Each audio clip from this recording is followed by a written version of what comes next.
समृद्धी पोरे दिग्दर्शित प्रकाश बाबा आमटे हा चित्रपट नक्कीच खूप काही सांगणारा आहे.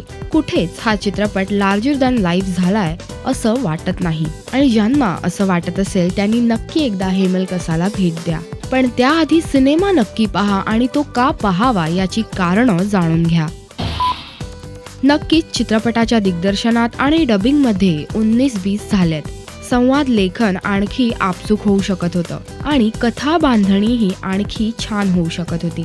तरीही तुम्हाला हा चित्रपट पाहावासा वाटतो त्याचं कारण असं की नाना पाटेकर यांनी साकारलेले प्रकाश बाबा आमटे यांचं आयुष्य किंवा हेमल कसा आणि त्यांचं जगणं.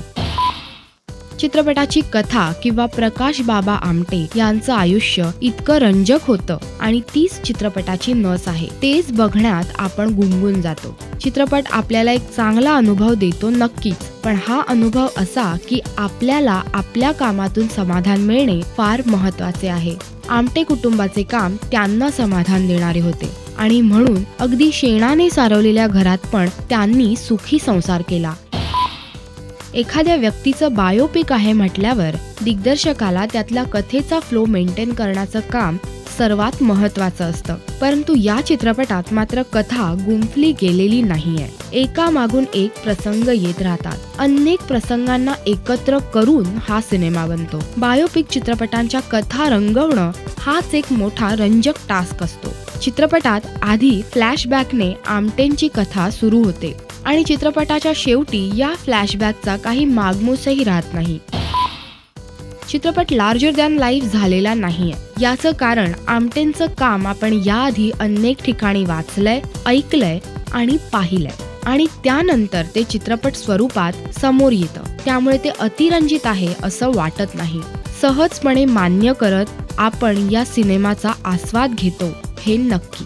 नक्षलवादी आणि स्थानिक पोलीस यांच्या कचाट्यात आदिवासी कसा सापडतो आणि या पार्श्वभूमीवर आदिवासींची ही मुलं कशा प्रकारे मोठी होतात हे शाश्वत सत्य इथे मांडलंय. हा चित्रपट वेगळा आहे कारण आपल्या आयुष्यापासून हा कोसो दूर आहे. या कथेत प्रदूषण नाही, स्वच्छ निरागस निसर्ग आहे. कोणतीही स्पर्धा नाही, कोणत्याही अपेक्षा नाही, कोणतीही लादलेली जबाबदारी नाहीये. सगळं कसं खूप निर्मळ आणि स्वच्छ आहे. आदिवासी आणि आमटे कुटुंब यांची देवाणघेवाणीची पद्धतच खूप निर्मळ आणि साधी आहे.